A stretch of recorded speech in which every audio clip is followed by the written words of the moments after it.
Rebonjour à tous en direct de Saucourt dans les Vosges, toujours au bord du plan d'eau numéro 1. Alors je vous laisse un petit peu de temps pour arriver, vous connecter et suivre à nouveau cette première manche des Browning Days. Alors je rappelle que c'est une épreuve qui se déroule pendant 2 jours, donc nous sommes aujourd'hui au bord de l'étang de Saucourt 1. Et demain, nous serons à nouveau autour de l'étang de Saucourt 1. C'est un choix que j'ai pris de suivre principalement ce plan d'eau pour plusieurs raisons. D'abord parce que c'est là qu'il y a le plus de poissons, donc c'est là où c'est le plus spectaculaire. C'est aussi là où les techniques de pêche sont les plus intéressantes, puisque vous avez un fond important qui fait que les pêcheurs peuvent choisir entre des pêches à la grande canne, des pêches aux méthodes feeder, des pêches au pellet waggler, des pêches au slow feeder sinking qu'on a vu ce matin. Enfin bon, il y a vraiment bonjour à tous. Je vois que vous êtes déjà nombreux à vous reconnecter, vous attendez sûrement la suite.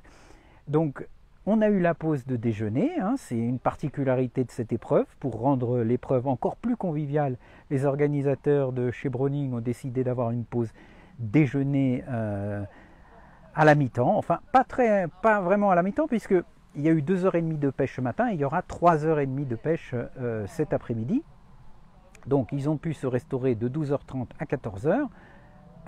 J'ai pris l'antenne, on va dire, à 14h30. Je vous propose tout à l'heure de nous retrouver à 17h pour la pesée, toujours sur ce secteur 1, le plan d'eau le plus poissonneux. On a vu qu'il y avait quand même beaucoup de spectacles, en particulier dans le sous-secteur ou le secteur de 7 de Nicolas Quénon, où il y a beaucoup de poissons qui sont pris. Nicolas prend de très gros poissons, mais un pêcheur allemand prend beaucoup de poissons en termes de nombre aux méthodes feeder. Donc il y a beaucoup de suspense. On va retourner voir tout à l'heure Bob Nudd qui, à l'issue des 2 premières heures et demie, n'avait seulement qu'un seul poisson. Alors par contre, quel poisson? C'est une carpe d'à peu près 12 kg. Donc il l'a prise au slow feeder sinking d'ailleurs, donc c'est pas forcément un excellent signe, parce que ça veut dire que c'était un poisson qui était en balade, qui était entre 2 eaux et qui se promenait. Donc ça veut dire qu'il n'avait pas réussi à fixer du poisson.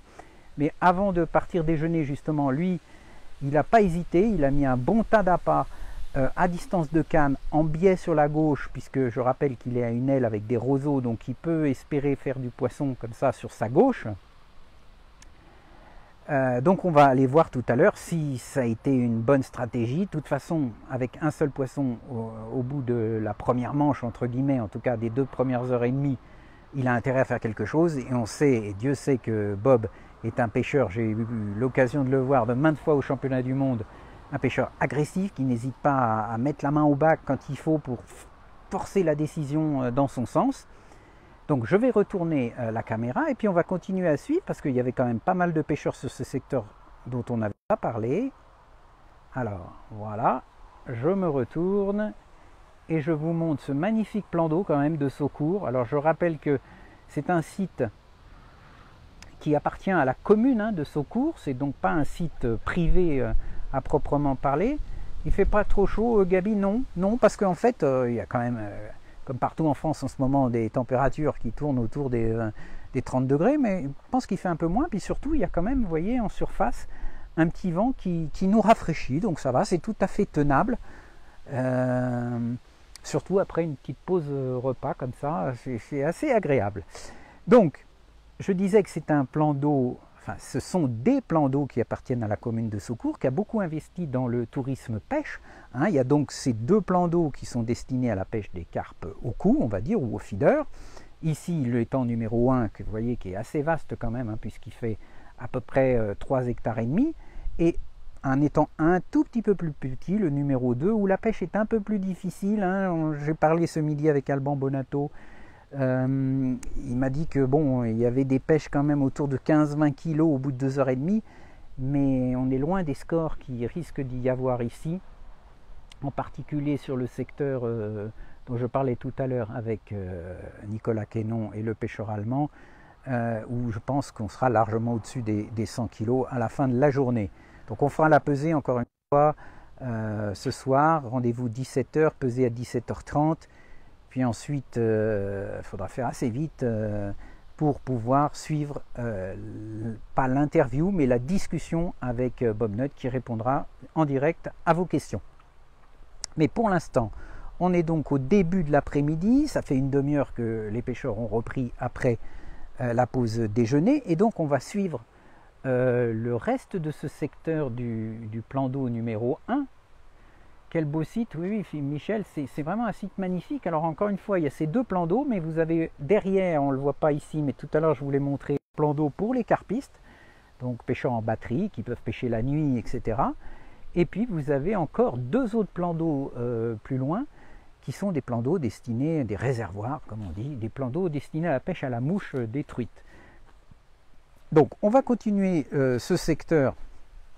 Tout à l'heure on s'était arrêté derrière Pauline, et donc là on va reprendre le secteur dans l'autre sens, en commençant par l'aile qui est un pêcheur allemand qui s'appelle Tobias Müller, qui est un pêcheur très connu, excellent pêcheur,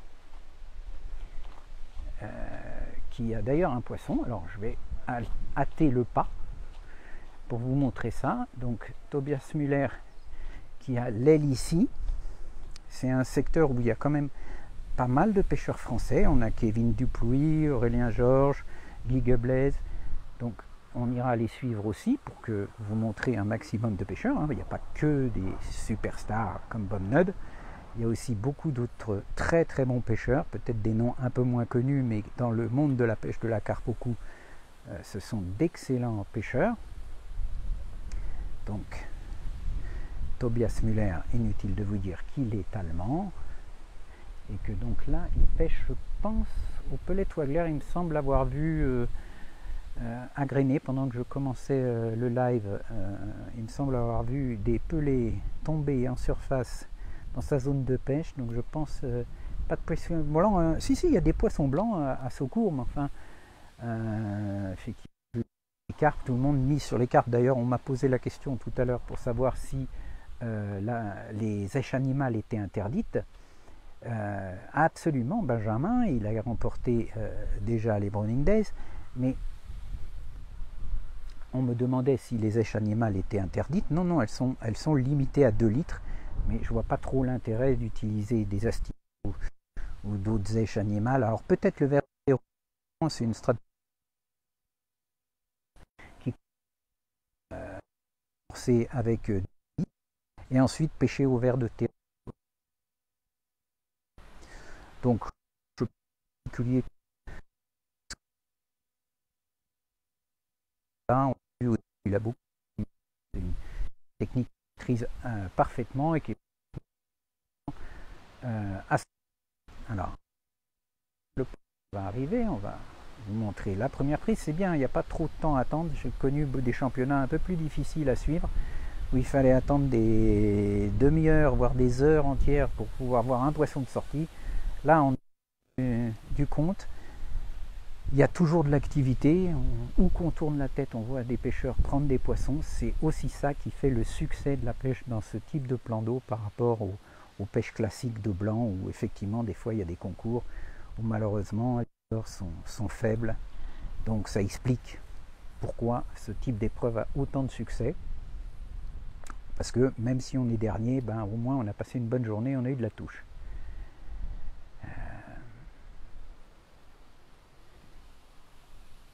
Alors, est-ce qu'il est bien au Pellet Waggler? Pour l'instant, je ne vois pas le flotteur, ça n'a pas l'air, parce que sinon,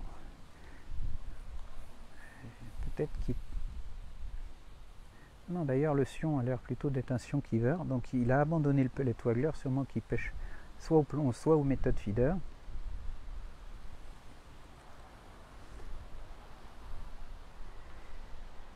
Michel, oui, ça fait près de 10 ans que j'essaye de motiver la Fédération internationale d'organiser des championnats du monde de la pêche en Carpodrome Fisheries, mais malheureusement, pour l'instant, ils font la sourde oreille, et c'est bien dommage parce que ce serait spectaculaire, ce serait l'occasion d'amener justement du public sur les compétitions, parce que malheureusement, comme on a pu le voir sur certains championnats du monde, à part les accompagnateurs ou même certains championnats de France, il y a peu de public. En revanche, quand vous avez des épreuves comme ça avec beaucoup d'actions, beaucoup de poissons, forcément, ça intéresse du public. Donc ce serait bien d'avoir un jour un vrai championnat du monde sur ce type de pêche, si possible avec toutes les techniques autorisées. Mais on en est loin, mais vous pouvez compter sur moi pour essayer de convaincre nos chers décideurs de la Fédération internationale, parce que je pense que c'est d'abord important parce que la plupart des jeunes pêcheurs, que ce soit en Angleterre mais même en France ou dans d'autres pays, s'intéressent beaucoup plus à ce type de pêche que la pêche classique au ver de vase, au fouillis, d'ablette ou de gardonneau. Alors on peut le regretter, mais c'est un fait, c'est comme ça que ça se passe. Et donc il faut aussi vivre avec son temps et peut-être penser à organiser des championnats qui correspondent à l'ère du temps. Bonjour Laurent, merci des compliments. Écoute, ça fait plaisir de vous retrouver au bord de l'eau. Alors, ça a l'air quand même d'être un beau poisson ici. Il faut dire quand même que les poissons de secours, même s'ils sont beaucoup pêchés, donc ils restent super combatifs. Ils ne sont pas abîmés. J'ai vu beaucoup de poissons. C'est vrai que les pêcheurs ils prennent grand soin. C'est quelque chose qui a quand même beaucoup évolué ces dernières années. Les pêcheurs avec les tapis de rétention, le fait de décrocher les poissons dans les épuisettes, de remettre directement dans la bourriche depuis l'épuisette, tout ça, évidemment, ça évite de blesser les poissons. C'est une bonne chose. L'interdiction évidemment de l'ardillon ou de la tresse ou de ce genre de choses. C'est un très beau poisson. J'ai toujours pas vu, peut-être vous l'avez mieux vu à quoi elle était piquée. Alors, Guten Tag Tobi, voilà que tu parles allemand maintenant. Alors, Michel, je sais que tu es un fan de cette idée de faire un championnat du monde méthode feeder. Je ne suis pas du tout d'accord, mais bon, c'est toujours mieux que rien, on me dira, mais je trouve assez étrange de créer encore une nouvelle catégorie alors qu'on a déjà un championnat du monde feeder. On ferait mieux d'autoriser tout dans les championnats feeder et puis ensuite de faire le choix entre le feeder classique, le méthode feeder, le pellet feeder, etc. Après, c'est au choix du parcours qu'on détermine la technique. Il est évident que si vous choisissez de faire un championnat du monde où il n'y a que des gardons et des plaquettes, pas grand monde va pêcher au méthode feeder. En revanche, si vous pêchez ici, il est évident que ce sera le méthode feeder, mais je préfère laisser au choix des pêcheurs plutôt que d'imposer constamment des réglementations, de multiplier les championnats par catégorie. Pourquoi pas demain un championnat du monde pole feeder et puis un championnat du monde pellet feeder, etc. On n'en finira jamais, il y a déjà beaucoup trop de championnats du monde. J'ai calculé qu'on distribuait quasiment 100 médailles d'or chaque année. Maintenant, ça n'a plus grand de valeur, entre guillemets. Enfin, en tout cas, 100 personnes peuvent dire à la fin de l'année, je suis champion du monde. Voilà, magnifique poisson. Donc, aux méthodes feeder, pour Tobias. Alors, tranquille. Guy Geblaise, ou Geblet, je ne sais pas, mais je vous dirais Geblaise. Et bien là aussi il y a un poisson. Vous voyez que quand je dis qu'il y a de l'action, c'est pas faux. Pourtant on n'est pas du meilleur côté. Il est évident qu'il y a encore plus de touches du côté de la buvette, comme on dit, c'est-à-dire de là où tout le monde s'arrête en général. Donc c'est sûr que c'est souvent amorcé, donc les poissons se tiennent plus naturellement dans ces eaux. Et vous voyez qu'ici aussi sur la berge opposée, il y a beaucoup d'action. Alors on est toujours sur des pêches là aussi encore au qui. Alors je ne sais pas si c'est un plomb. Oui, ça a l'air d'être un plomb cette fois-ci. Ça n'a pas l'air d'être aux méthodes. Mais il semblerait quand même que c'est difficile de dégager des techniques vraiment plus efficaces que les autres parce que selon les places, c'est telle ou telle technique qui va être plus ou moins efficace. Mais pour moi, de ce que j'ai vu sur ces 3 premières heures de pêche, oui, c'est une pêche au plomb. Une pêche intéressante, donc juste un plomb coulissant et ensuite un amorçage à l'agrainage et une pêche comme ça, un peu moins précise qui permet de prendre des poissons qui ne sont pas forcément fixés sur une zone ultra précise. Voilà, donc un joli poisson. Donc ce que je disais, c'est qu'il n'y a pas vraiment de technique qui se dégage de manière très nette, très franche, mais si je devais faire un choix, je dirais que d'accord, Hervé, ça fait plaisir de te voir connecté. Je lui transmettrai, mais on va peut-être pas. Tu as le bonjour de Hervé Bibert. Il te renvoie le bonjour, Hervé. Donc, ce que je disais, c'est que pour quand même, il y a une technique peut-être un peu plus efficace aussi, c'est le méthode. En particulier sur la berge de, on va dire, de Nicolas Quénan, les pêcheurs prennent plutôt aux méthodes. Je vois prendre d'autres poissons au plomb, au palette waggler, au slow sinking feeder, à la canne également. Mais sur ce que j'ai vu, il y a quand même des résultats un peu plus réguliers aux méthodes. Mais encore une fois, ça dépend des places. Ça dépend si vous avez des zones en bordure. Bon, ici, il y a beaucoup de roseaux, vous voyez. Donc, il y a toujours possibilité d'aller essayer de faire quelques poissons en bordure. Mais quand même, sur cette zone, la pêche à la canne a l'air moins efficace, mis à part pour Frédéric Scornod qui a commencé à la canne. On ira voir tout à l'heure s'il a continué à pêcher à la canne ou pas. Alors, donc on est là derrière Aurélien Georges. Bonjour Aurélien.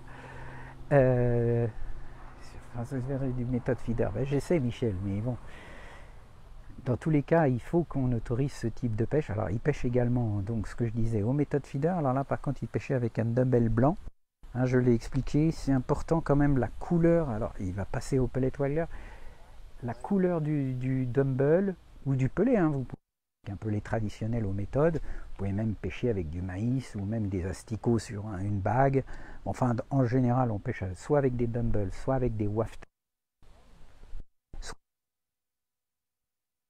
Avec un pop-up, c'est-à-dire une neige complètement décollée du fond au-dessus d'un méthode. Parfois, c'est très efficace. C'est d'ailleurs particulièrement efficace sur les tanches, paradoxalement. On pense que les tanches, c'est que des poissons de fond. Mais je peux vous dire que ça marche très très bien de pêcher avec une neige décollée de 5 à 10 cm du fond, de couleur jaune, orange. Vous essayez, vous verrez que vous prendrez de très grosses tanches, y compris dans le domaine public, eaux naturelles. Enfin, là, donc, on est parti sur une pêche au pellet waggler. Donc, toujours ce que j'ai dit, une pêche hyper active, entre 3 et 5 pellets. Vous voyez que la canne est posée. Hein, de toute façon, là, c'est franc. Donc, on peut ferrer, mais je veux dire, en général, le poisson est déjà piqué un peu tout seul, un peu comme au kiver aux méthodes. Donc, le plus important, dans tous les cas, c'est de continuer à agréner 3, 4, 5 pellets en permanence. Y compris, je dirais, quand vous travaillez un poisson. Alors c'est un peu plus compliqué, c'est vrai, ça demande un peu de pratique. Mais quand vous avez un poisson, c'est bien de continuer à jeter des pellets, quitte à laisser faire le poisson, à le laisser nager un petit peu, mais de continuer à traîner constamment des pellets. Donc là, ensuite, donc vous voyez, vous avez votre pellet.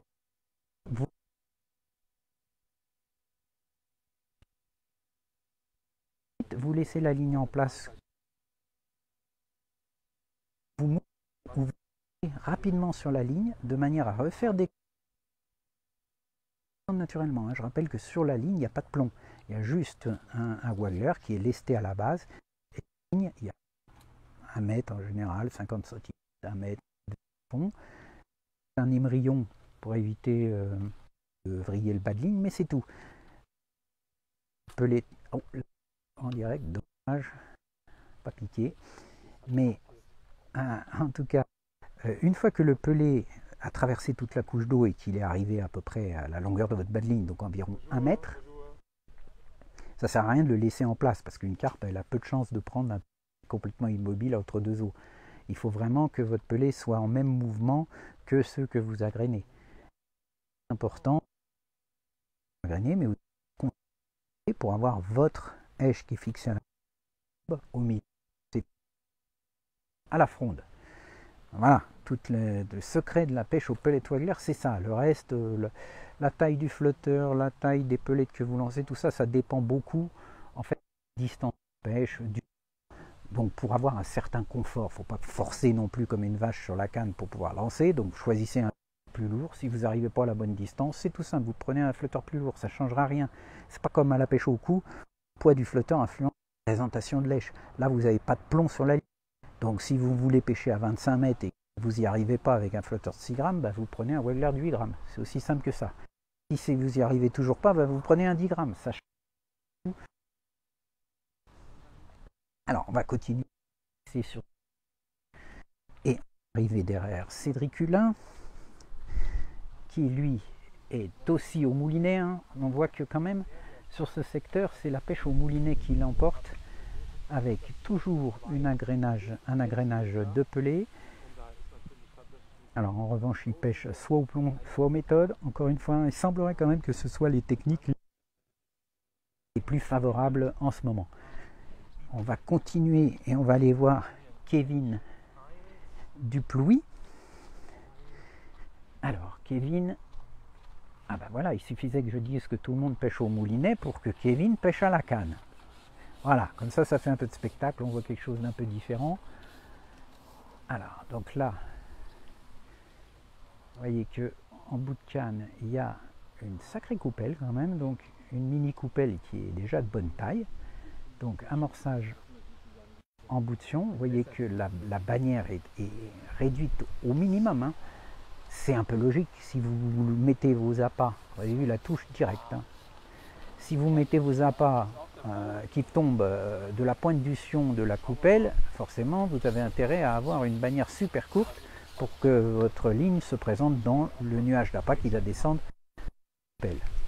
Il y a eu une touche directe, par contre, bon, ça a été décroché. Le problème, c'est qu'effectivement, dans le nuage d'appât, les carpes arrivent un peu comme des folles, et parfois on les harponne. Ça, c'est le risque. Alors, on va voir ce qu'il met. Donc, des micro-pelés, un bon tas de micro-pelés, des 2 mm. Alors, vous voyez que Kevin mouille les pelés avant de les déposer. Ça, c'est une petite combine toute simple. Vous mettez vos pelés secs comme ça dans les bacs, mais ensuite simplement les tremper au bord de l'eau avant de les amener au-dessus du cou. Comme ça, ils descendront de manière plus naturelle. Parce que des pelés secs, il y en a une partie qui va avoir tendance à flotter. Alors, vu qu'ici, il y a beaucoup de fond, et en plus qu'il y a du vent, vous n'avez pas intérêt à avoir des pelés qui commencent à flotter ou à stagner entre deux eaux. Donc vous simplement vous les mettez dans votre coupelle, exactement comme nous a montré Kevin. Vous les mettez dans la coupelle, vous plongez votre coupelle en bordure dans l'eau. Ça suffit à humidifier les pelés qui ensuite couleront parfaitement au fond de l'eau. Et ensuite, donc vous déposez vos appâts avec la mini coupelle et surtout, vous amenez votre ligne parfaitement à la verticale. L'idéal est d'avoir quand même votre èche qui va tomber, pareil, toujours le même principe avec les èches qui traversent la couche d'eau. Alors plus la couche d'eau est importante, évidemment, plus ça met de temps. Parce que c'est pas très efficace si vous avez votre èche qui est déjà sur le fond, alors que votre nuage d'appât, évidemment, est encore entre deux eaux. Donc c'est tout un calcul à faire entre le poids de ligne, qui va déterminer à quelle vitesse votre èche descend sur le fond, et la taille et le poids des pelés que vous mettez à la mini coupelle, qui eux aussi vont avoir un temps plus ou moins grand avant d'arriver sur le fond de l'eau. C'est exactement comme une pêche à l'agrainage. On dit toujours le même principe. Il y a quand même beaucoup de touches. Vous voyez que je parlais beaucoup de la pêche au moulinet. Et Kevin est le seul à pêcher ici à la canne. Et on dirait bien que c'est pas forcément la plus mauvaise solution. Bon, après, c'est un excellent pêcheur de carpe, hein, encore une fois. Alors, je vais vous montrer un petit peu. Alors, on va le laisser travailler son poisson. Ça a l'air pas vilain du tout, quand même. Vous voyez la manière de travailler une carpe, c'est très important. On ne travaille pas la carpe avec la canne. Hein. Vous voyez que la canne est dans l'axe du poisson. C'est l'élastique là qui tire. La canne est maintenue canne basse dans l'axe du poisson. Et maintenant, simplement, on prend le kit, on tire avec la main sur l'élastique avec le kit Stripa. Et c'est maintenant qu'on commence à travailler son poisson. Vous voyez que on ne perd pas de temps et continue à amorcer la bordure. Toujours des pelés. Ah, encore décroché, c'est dommage. Mais c'est le problème de la carpe, hein. C'est qu'il y a aussi des poissons harponnés et puis bon, ça arrive de décrocher. Alors ouais, je vais vous montrer un petit peu quand même les appâts de Kevin. Hein. Alors vous avez ici des pelés extrudés en quoi, 2 et 3 mm 2 et 4. Et 2 et 4, vous voyez. Et puis ensuite à côté ici vous avez un mélange de maïs et chènevis, en particulier les graines de chènevis. Et qui face problème parce que si elle fouille et puis vous multipliez encore une fois les fausses touches et les risques d'harponnage. Alors je vais vous montrer quand même aussi les pelets qui sont ici. Hein, on voit le paquet, donc c'est des extrudés de chez Fun Fishing, les naturales, hein, tout simple.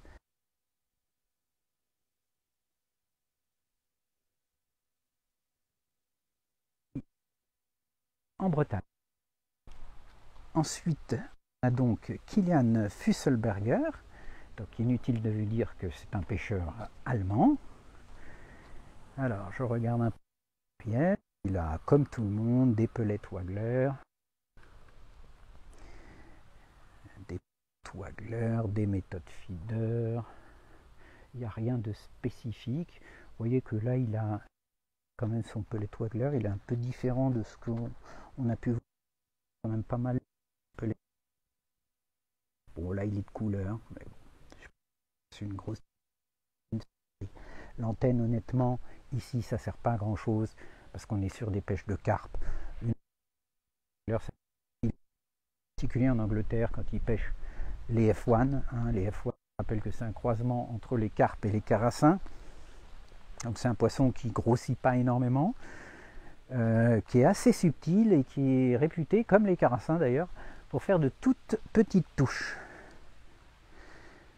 Et ensuite on arrive derrière Nico Martellotta.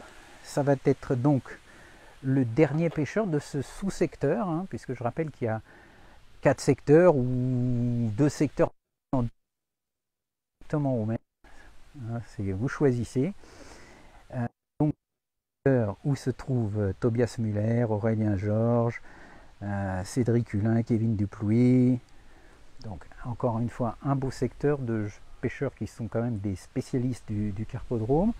Là on retourne au moulinet, donc en fait on n'a vu que Kevin pêcher à la grande canne pour cette partie du secteur. Mais encore une fois il avait des touches. Bon après il a malheureusement beaucoup décroché. Donc soit c'était des poney, soit voilà, qui n'était pas très mordeur. C'est toujours un peu le problème avec la canne, c'est que c'est tellement précis que vous fixez les poissons sur une zone tellement réduite que vous avez le risque de multiplier les fausses touches, donc les ferrages. Oh là, il y a une touche là. Les ferrages dans le vide. Coupure de son. Non, normalement, pas de coupure de son. Bise Laurent. Alors confirmez-moi, mais j'ai pas de Pascal, j'ai pas de coupure de son moi de mon côté pour l'instant. Bien. Tout est bien allumé de mon côté. Et puis donc on va repartir sur le secteur où se trouve Pauline et Bob Nudd et Frédéric Skornog, etc. Donc on a Arthur Tchepei, je sais pas, donc le pêcheur de l'équipe d'Autriche au feeder qui est aux prises avec une belle carpe. A priori il marche très très bien depuis le début. J'ai eu plusieurs échos comme quoi il marchait très très bien. Bon, encore une fois c'est un pêcheur international, donc même si il a plus l'habitude peut-être de pêcher les poissons blancs, il se débrouille. Coupure aussi, ça c'est quand même très étrange. C'est peut-être moi qui parle pas suffisamment fort. Je vais faire attention et dites-moi si c'est mieux maintenant. Il y a une micro-coupure. Ah. Bon, alors je vais me déplacer un petit peu, des fois ça arrive. Et on va passer derrière Pauline.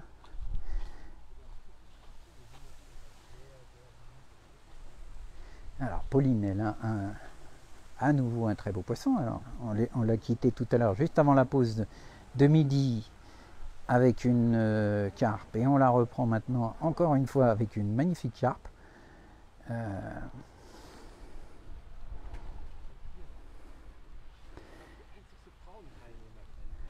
C'est là. Quand il pêche au plomb, au feeder, aux méthodes, il pêche sur le même coup, Albert. Très bonne question. Alors, en général, quand ils pêchent au plomb et au pellet feeder, ils vont avoir tendance à pêcher sur le même coup. C'est-à-dire qu'effectivement, les poissons, les pellets qui vont lancer au pellet feeder, bah, ils sont tous pas bouffés quand même avant d'arriver au fond. Donc, ils tombent sur le fond une certaine proportion de ces pellets. Donc là, c'est ensuite, vous pouvez aller pêcher au plomb sur la zone où vous aviez pêché au pellet feeder. Là, magnifique, magnifique carpe, hein, encore, très beau poisson. Ah, là, c'est au feeder classique, hein. Vous voyez qu'il y a un feeder classique avec un long bas de ligne, on aura tout vu. Il y a vraiment... Pauline nous fait des choses qu'on n'a pas vues pour l'instant. Voilà, très beau poisson au feeder classique. Vous voyez qu'il n'y a pas que le méthode feeder. Ça, c'est un beau poisson. Alors, ah oui, oui, c'est un poisson pris donc avec un cache feeder plastique bas de ligne d'1 mètre. Vous voyez quoi que tout est possible. Donc, je disais que le plus souvent, la pêche au pellet par là. Je vais suivre Frédéric. Donc, je disais, si vous agrénez au pellet waggler, vous faites votre pêche classique au pellet waggler. Donc, vous agrénez, vous avez un rythme d'agrainage assez élevé. Évidemment que tout n'est pas becté. Voilà, Frédéric, il a aussi encore un beau poisson. Donc, la pêche à la canne, vous voyez qu'elle n'est pas du tout à négliger quand même. Enfin, un peu toutes les techniques, on va prendre du poisson un peu avec toutes les techniques. Bref.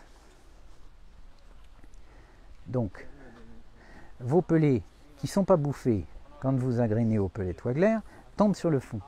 Donc, au bout d'un certain temps, si vous n'avez plus de touche en surface, vous mettez un plomb simple et vous pêchez sur le fond. Sur le fond, il y aura forcément des pellets qui seront tombés qui avaient été agrénés au préalable. En revanche, si vous pêchez aux méthodes, d'abord vous pêchez en général un peu plus loin, et puis c'est un autre type de coup, parce que vous concentrez les poissons sur une zone réduite.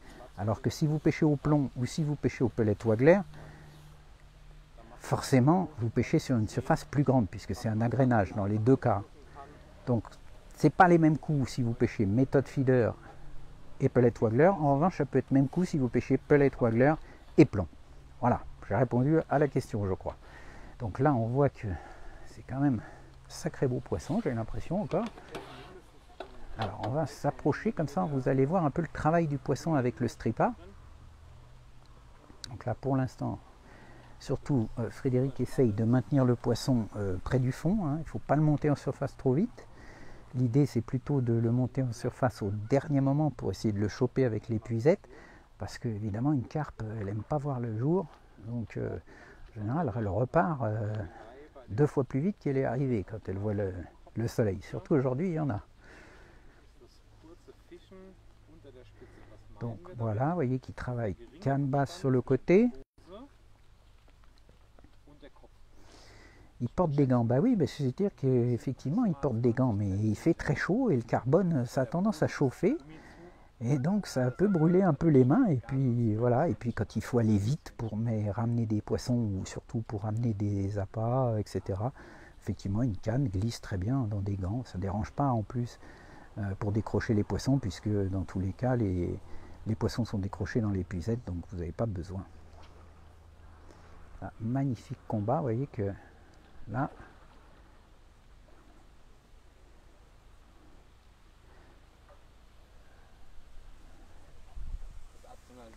c'est un beau poisson hein, quand même. Parce que, ah, dommage. Là, ce problème, il a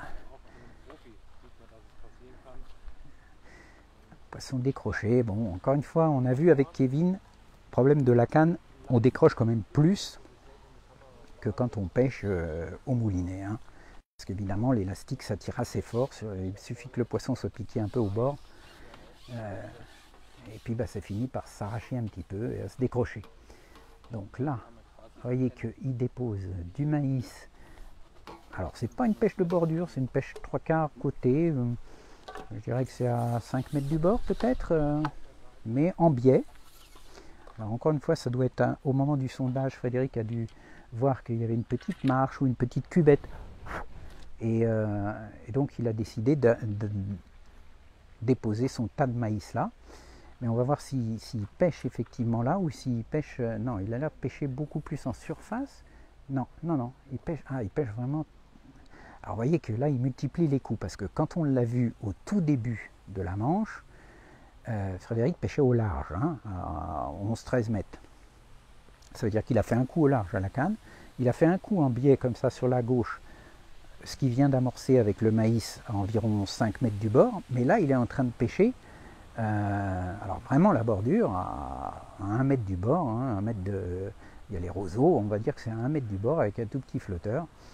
Il a jeté, d'ailleurs on le voyait, il jetait des pelets au bord et du maïs. Donc il a fait en tout cas au minimum 3 coups pour pêcher à la canne.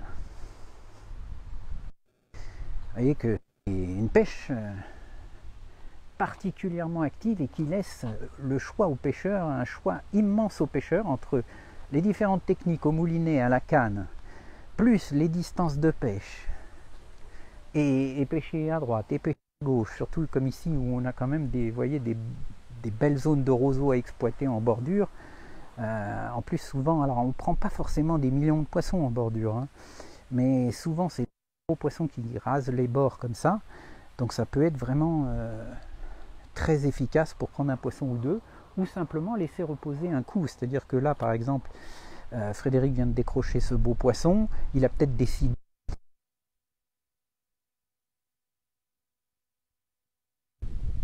de laisser reposer le coup, il ira voir dans 10 minutes, mais en attendant, bah, évidemment il ne va pas rester les bras croisés, donc il s'occupe en essayant de pêcher un poisson soit en bordure, soit encore plus au large, ou même au moulinet. Alors on ne l'a pas vu pêcher pour l'instant au moulinet, je ne sais pas s'il a essayé, je lui poserai la question à la fin, mais a priori non. Alors maintenant on est avec Jonathan, bonne foi, qui lui donc pêche au pelet waggler peut-être, oui c'est ça, pelet waggler, je me dégage pour qu'il puisse lancer correctement. Donc pelet waggler, donc flotteur encore une fois je rappelle, flotteur court, pré-plombé, hein, toute la masse de plomb est à la base du flotteur. Alors ensuite vous avez plusieurs possibilités, soit vous avez la plombée qui fait partie intégrante du flotteur et du coup vous bloquez le flotteur sur la ligne, vous bloquez le flotteur sur la ligne à l'aide de stop flotte. Soit vous avez un flotteur non plombé et vous mettez des plombs, un peu comme on le fait pour un waggler traditionnel, au pied du flotteur. Ça, tout est possible. Alors, il y a une théorie qui veut que si vous mettez simplement des plombs au pied du flotteur, il va avoir moins tendance à plonger. Mais honnêtement, sur ce type de waggler, c'est vrai avec des wagglers traditionnels pour pêcher au cou, mais pour pêcher les carpes avec des pellet waggler, vu le diamètre du waggler, même s'il est pré-plombé à la base, il ne va pas avoir tendance à plonger trop profondément. Donc honnêtement, moi je préfère utiliser, comme la plupart des pêcheurs ici, voilà, la touche en direct. Vous voyez que en général la touche est assez rapide puisque le poisson prend à la descente. Donc je préfère, comme eux, utiliser un waggler pré-plombé qui est sur la ligne avec deux stop flottes au-dessus et 2 stop flottes en dessous pour s'assurer que ça ne glisse pas pendant le combat avec un poisson.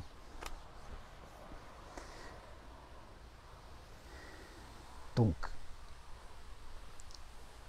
un beau poisson pour Jonathan au pellet waggler. Alors on en a vu en piqué à la grande canne, on a vu Pauline qui en a fait au feeder classique, on en a vu aux méthodes feeder avec Tobias. Maintenant on envoie au pellet waggler et puis on va aller faire un tour pour finir derrière l'inévitable Bomnud qui lui donc pêche.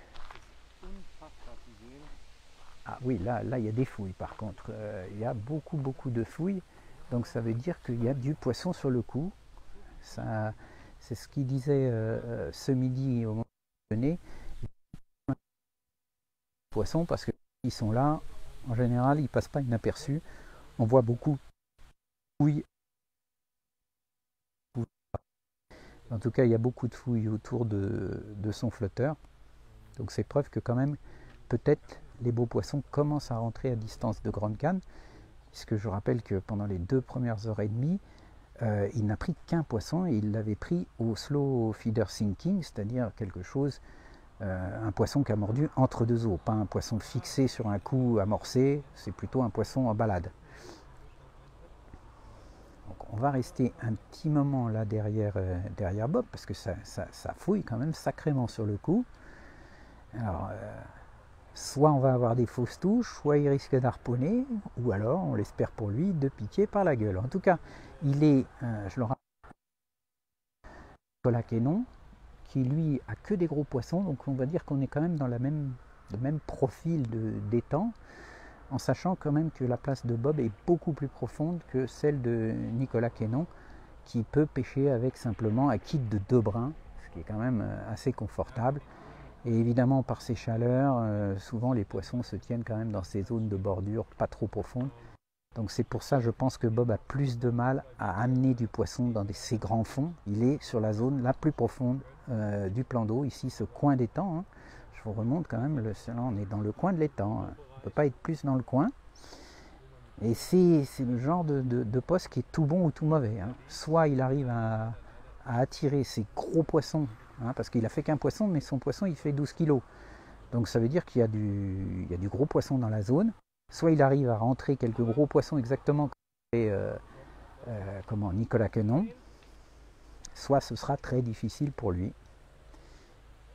Et on peut lui faire confiance, il ne va rien lâcher jusqu'au bout. Et comme je l'ai dit tout à l'heure, c'est un pêcheur qui est en général très agressif. Dans les championnats mondiaux, il a toujours été comme ça, c'est-à-dire qu'il sait forcer la décision en mettant ce qu'il faut comme appât, en quantité, en type d'appât, quand il faut le faire. C'est aussi ça, c'est pas n'importe quand qu'il faut le faire, mais quand il faut, il sait amorcer en assez grande quantité pour faire basculer la décision. Avoir des fouilles. Par contre, ce qui m'étonne, c'est qu'il est peu de fausses touches en fait. Donc ça veut dire qu'il y a des fouilles, mais c'est pas forcément beaucoup de poissons.